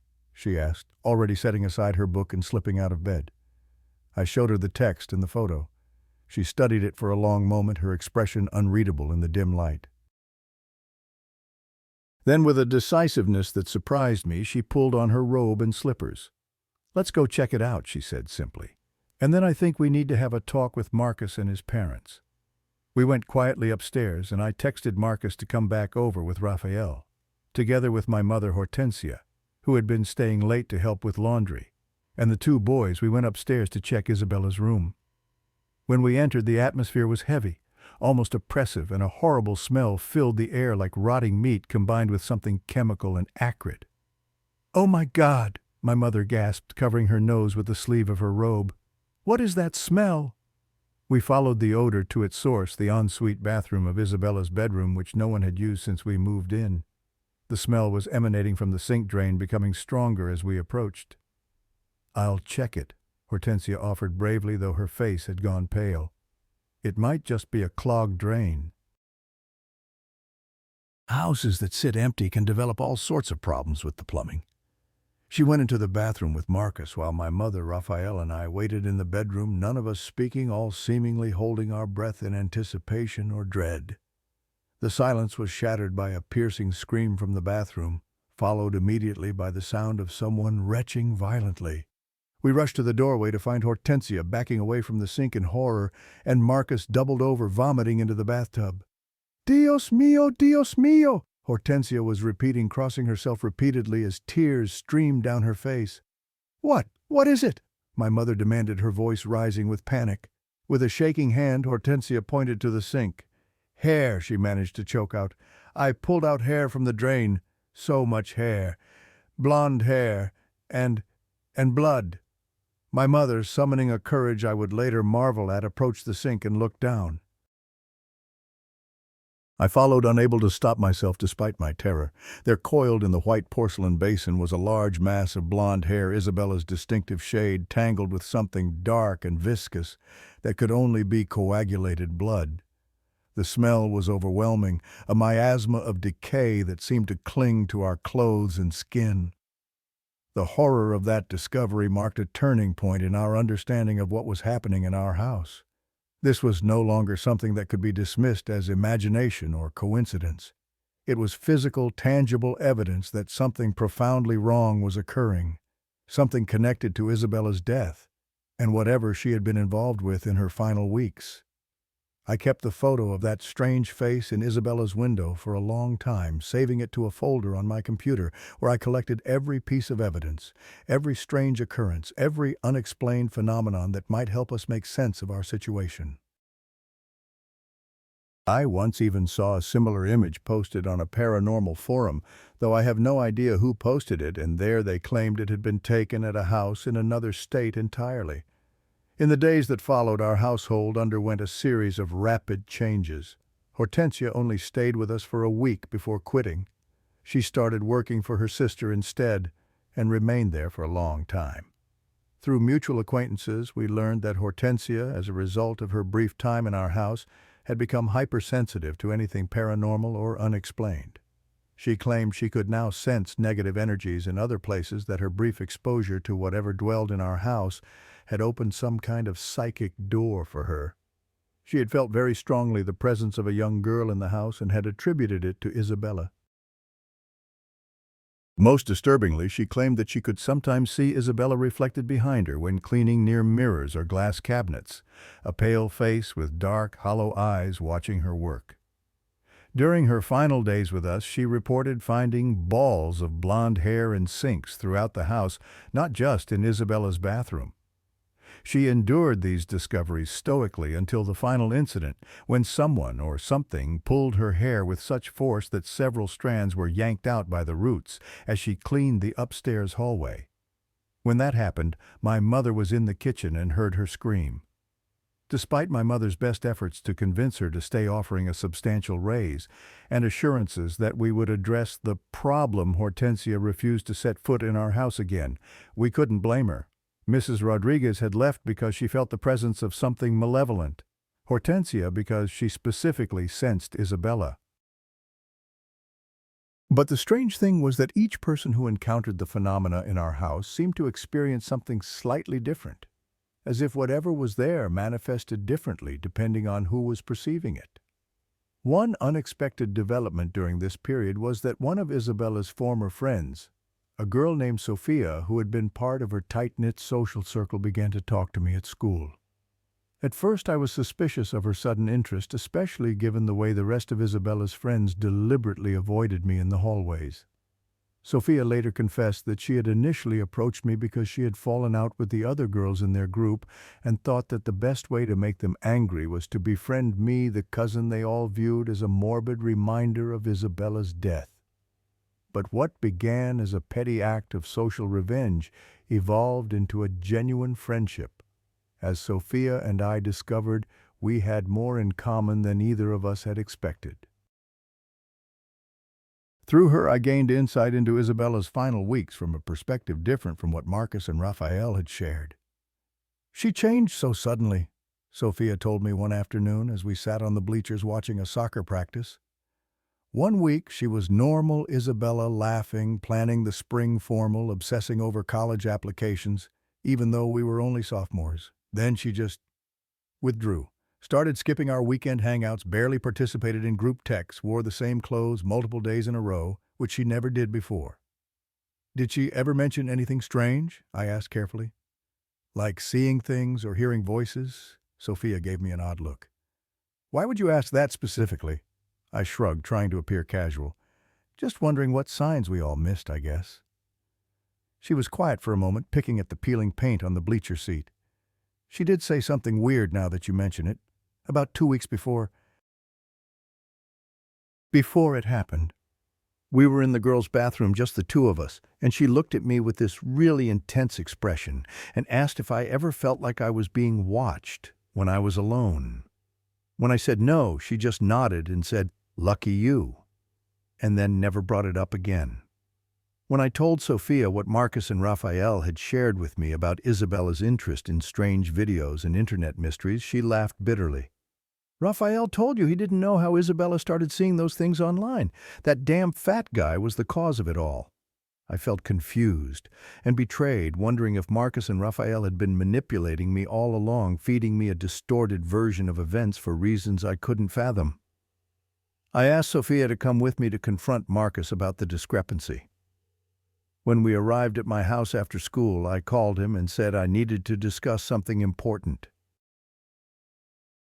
He arrived minutes later, and when I confronted him with Sophia's accusation, he denied everything, claiming Raphael had lied to me and that he had nothing to do with whatever had happened to Isabella. Sophia stepped out from where she had been waiting in the kitchen, and Marcus turned pale at the sight of her as if seeing a ghost. Okay, he stammered, beads of sweat forming on his forehead despite the cool temperature in the house. "I haven't told you the whole truth, but it's because I didn't want you to get more involved in this than you already are. It's dangerous, Rachel. More dangerous than you can imagine." Sophia crossed her arms over her chest and fixed him with an icy stare. "A bit late for that, don't you think? Have you noticed where she lives and what she has to deal with every night?"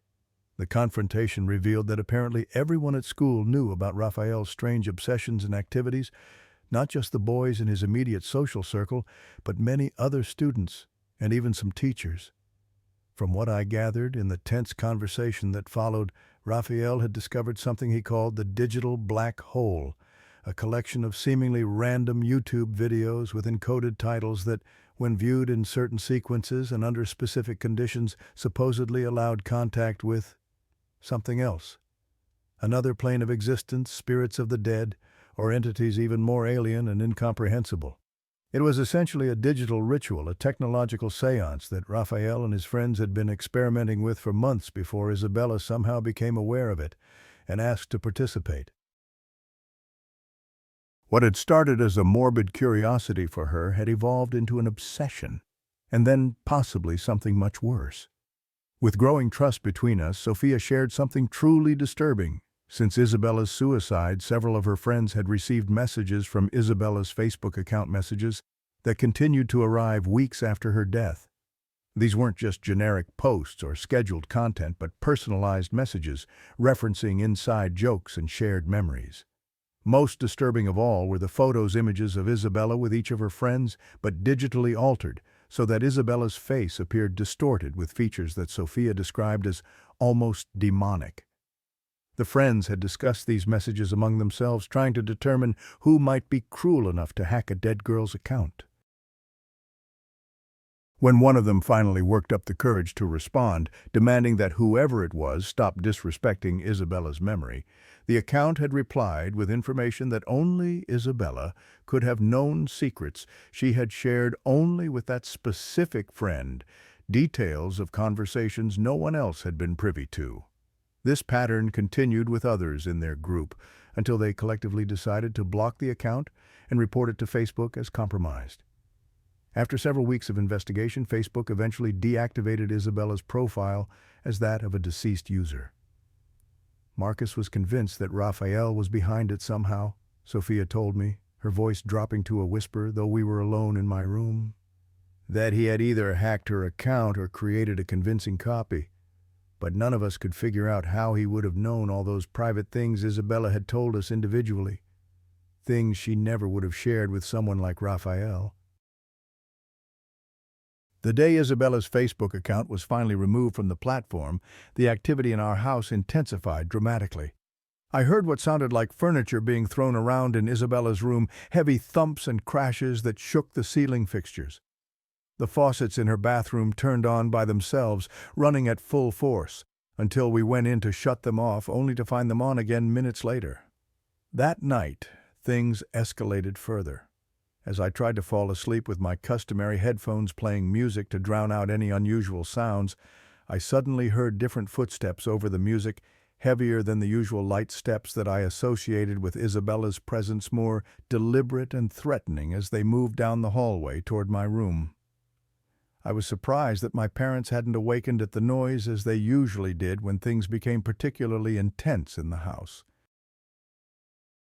On those nights, my father would typically come to get me and bring me to their room for safety, but tonight they seemed oblivious to the disturbance. I tried desperately to ignore the sounds, turning up my music and pulling my blankets tighter around me, but then a powerful thump against the wall between Isabella's room and mine made me jump. The vibration was strong enough that I felt it through my mattress, as if something very heavy had been thrown against the shared wall. Heart racing, I removed my headphones to listen more carefully. In the silence that followed, broken only by the distant barking of neighborhood dogs, I heard something that chilled me to the core. Isabella's voice, unmistakable despite having heard it only in family videos since her death, crying briefly in the adjacent room. The soft sobbing lasted only a few seconds before being replaced by the sound of running footsteps that seemed to move from the center of her room toward the window, followed by a thud from the garden below, as if someone had jumped from the second-floor window. I was paralyzed with fear, unable to process what I had just heard. Had Isabella's spirit just recreated the moments before her death? Had she jumped from her window rather than hanging herself as everyone believed, or was something else entirely happening? Something connected to the strange digital ritual that Marcus and Raphael had alluded to. Gathering my courage, I crept to my own window and peered out into the darkness of our backyard. What I saw sent ice through my veins. Standing in the shadows near our trash cans, barely illuminated by the security light, was Raphael. He wasn't moving, wasn't trying to hide. He was simply standing perfectly still, staring up at Isabella's window with an intensity that seemed almost trance-like. In that moment, I felt a surge of clarity and anger. Perhaps Raphael was responsible for everything, after all the strange messages from Isabella's account. The disturbances in our house, maybe even Isabella's suicide itself. Had he been entering our house, somehow creating these phenomena to frighten us? Was this all an elaborate, cruel prank? These conclusions flashed through my mind in fractions of a second as I ran from my room, down the stairs, and out the back door to confront him. I burst into the yard just in time to see him turn and sprint away, vaulting over our fence with surprising agility for someone of his size and disappearing into the night.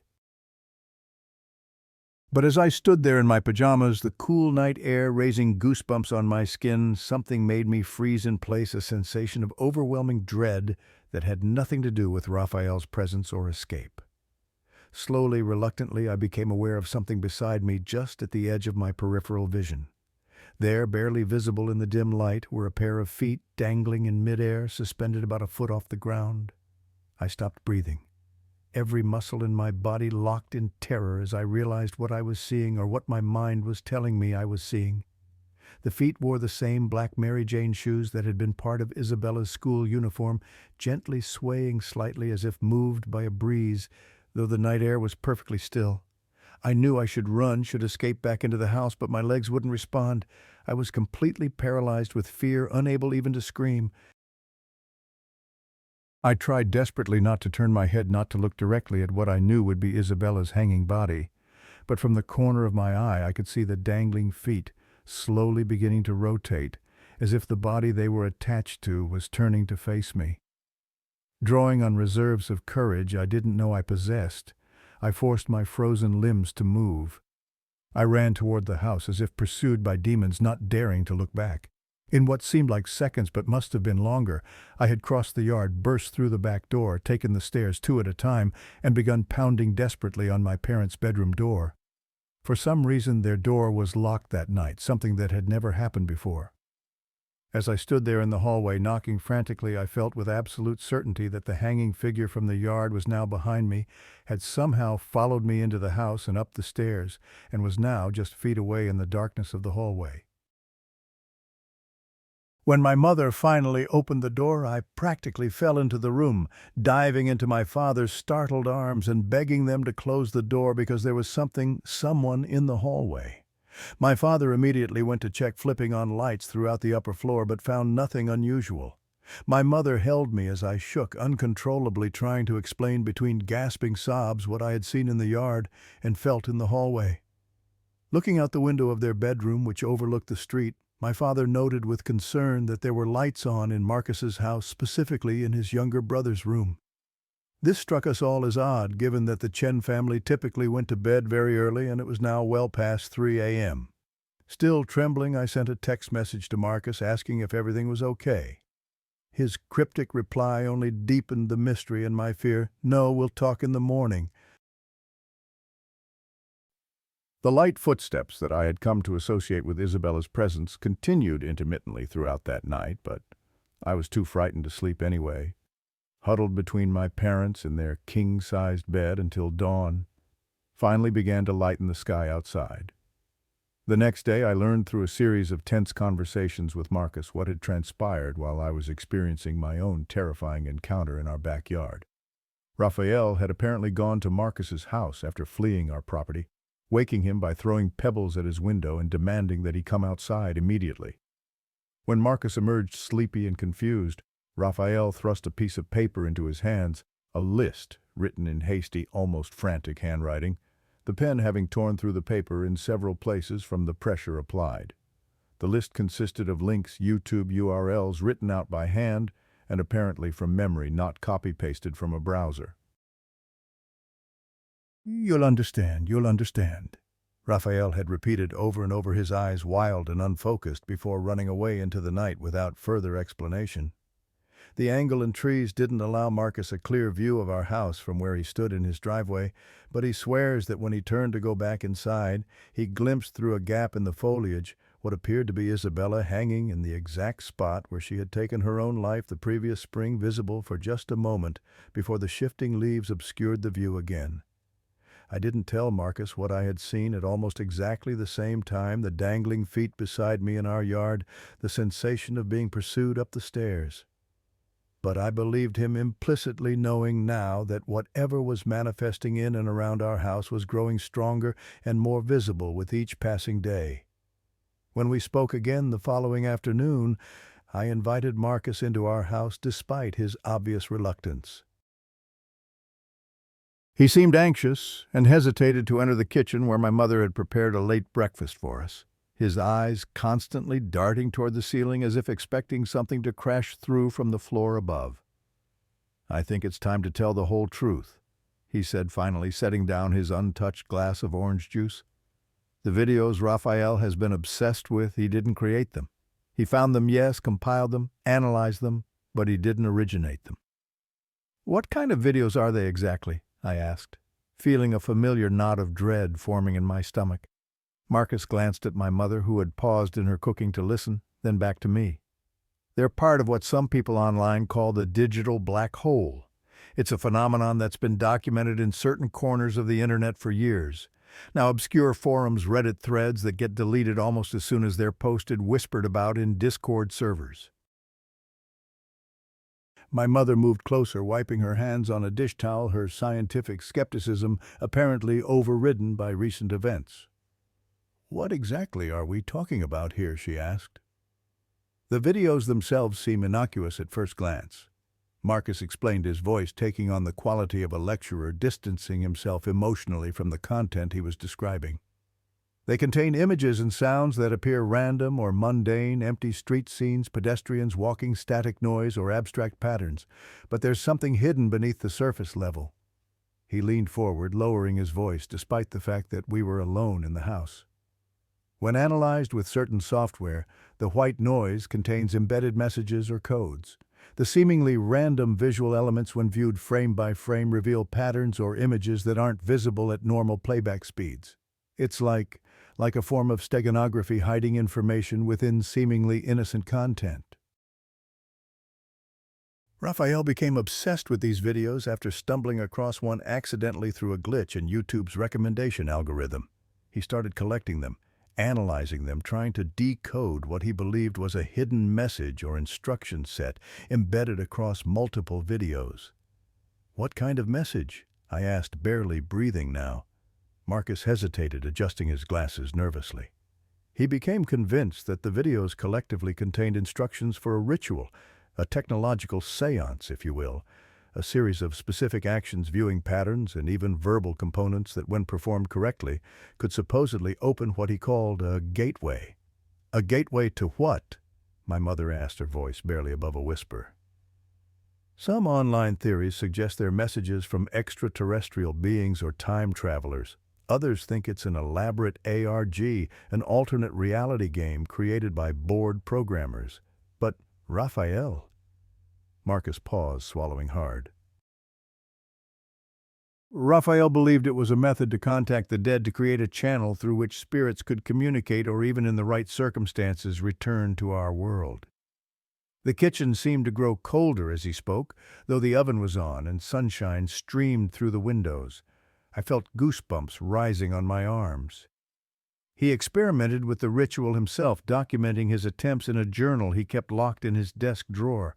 Then somehow Isabella found out about it. I still don't know exactly how. Maybe she overheard us talking about it at school, or maybe she stumbled across the same videos independently. But she approached Raphael after class one day, asking pointed questions about videos that could let you talk to the dead. At first, Raphael was thrilled. It was validation that his obsession wasn't just delusional, that someone else had noticed the same patterns he had. He gave her access to his collection, shared his notes and theories. But he claims he warned her not to attempt the complete ritual, especially not the final stage, which, according to the forums, required a blood offering. My mother made a small sound of distress, but Marcus continued, his words coming faster now, as if he needed to get them all out before losing his nerve. "According to what Raphael told me later, Isabella went too far. She performed the entire sequence, including the final step that he had advised against, and after that, she started to change. She became withdrawn constantly. Tired, claimed she could hear voices whispering to her when she was alone. She told Raphael she could see shadows moving in her peripheral vision, feel a presence in her room at night. The most disturbing part was what she said just days before her death. She told him she believed she hadn't contacted her dead grandmother as she'd hoped. Instead, she'd opened a door for something else, something that was pretending to be her grandmother, but wasn't human and never had been. Something that was now partially in our world and growing stronger by feeding on her fear and mental energy." "I don't believe this," my mother said, though her voice wavered with uncertainty. "Raphael disappeared after giving me that list of links," Marcus continued, ignoring my mother's interjection. "No one has seen him since that night. His older brother filed a missing persons report, but the police haven't found any leads. I've looked through each of those video links he gave me, trying to understand what happened, and I think I've pieced it together. When Isabella's Facebook account was finally closed, it somehow affected whatever had been summoned through the ritual. It severed a connection, or maybe redirected its attention. Either way, it seems to have become more active, more present in your house since then. I think it's angry or hungry or both." That's why things are worse in the house now, I said, thinking of the increased activity, the physical manifestations like the hair in the sink, the apparition in the yard. But what does it want? Why is it still here if Isabella is gone? Marcus looked at me with an expression of profound sadness and fear.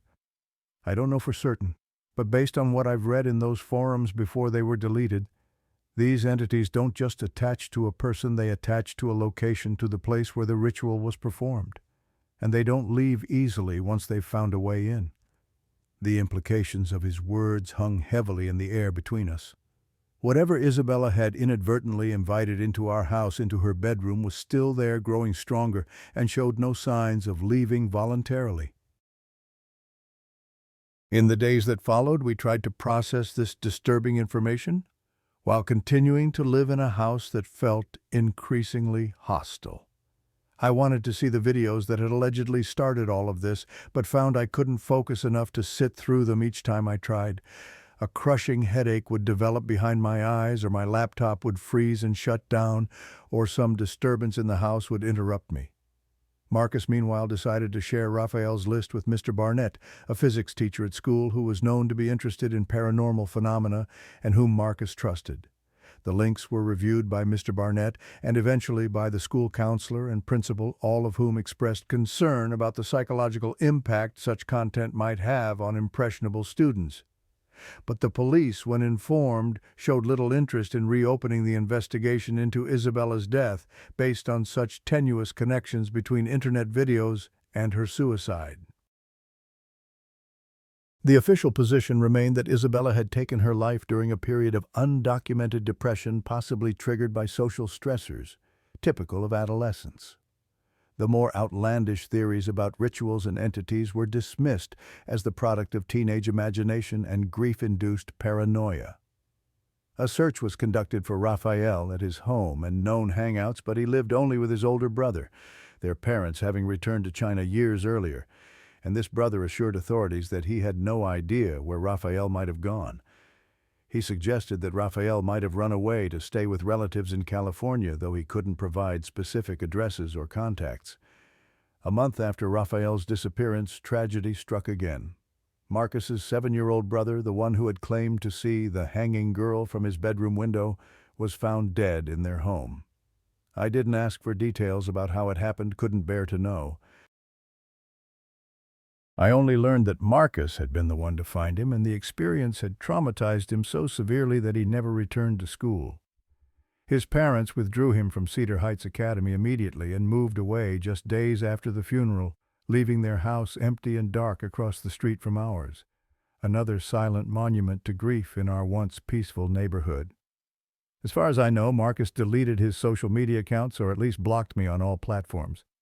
He never contacted any of his former friends again, vanishing from our lives as completely as if he had never existed. The rest of Raphael's group at school broke apart in the wake of these events, each boy retreating into private grief and confusion, none willing to discuss what had happened or what they might have known about Raphael's experiments with the digital black hole. In our house, strangely, the paranormal activity calmed somewhat after these tragic events, diminishing to a level that, while still disturbing, allowed us to maintain the pretense of normal life. The heavy footsteps stopped entirely, though the lighter ones, what I still thought of as Isabella's steps, continued occasionally during daylight hours. No one felt any physical aggression or threat, and while we all avoided Isabella's room by unspoken agreement, the rest of the house began to feel less oppressive. My parents, though they never fully embraced Marcus's explanation involving internet rituals and summoned entities, did take certain precautions. My father installed additional security cameras and motion sensors throughout the house. My mother consulted a series of spiritual advisors, first a Catholic priest who blessed the house, then a medium who claimed to sense a confused young soul in the upper floor, and finally a paranormal research team who spent a night setting up equipment but captured little conclusive evidence beyond some unexplained temperature fluctuations and a few garbled audio recordings.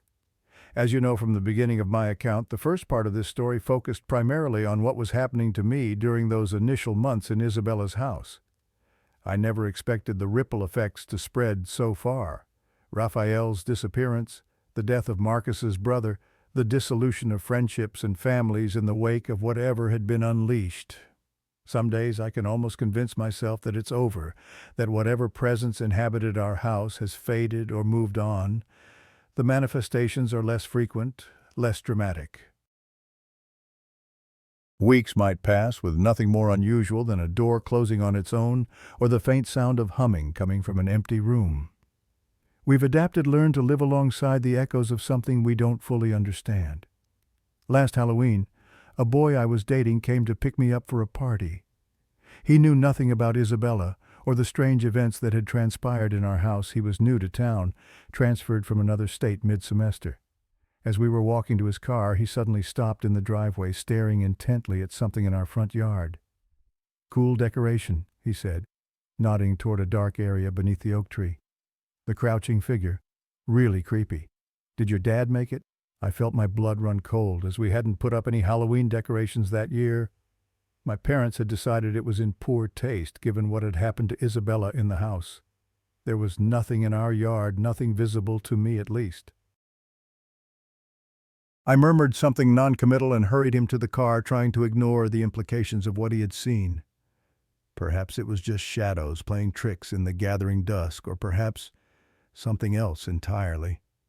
I had managed to maintain a fragile sense of calm in the months that followed, convincing myself that the worst was behind us, that whatever had been unleashed was weakening or had moved on to some other focal point beyond our house.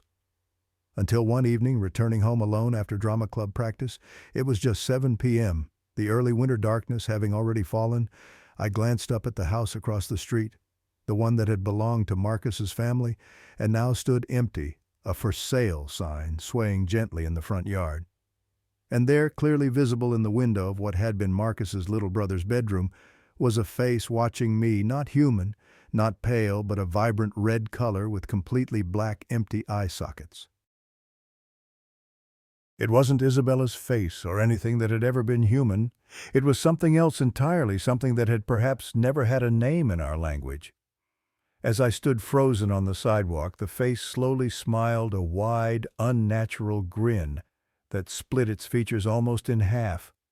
And I knew with absolute certainty that whatever had been unleashed wasn't confined to our house anymore. It had found other gateways, other anchors to our world. The digital ritual had opened a door that couldn't be closed, and now something was stepping through piece by piece, day by day, spreading like a virus from one host to another, one house to another, one screen to another. And it was watching me, knowing that I knew, waiting to see what I would do with that knowledge. Have you ever checked the source code of the videos you watch online? Have you ever paused to wonder what might be hidden in the static and the patterns you can't quite discern? Maybe it's safer not to look too deeply into the digital abyss, because sometimes something in the darkness looks back,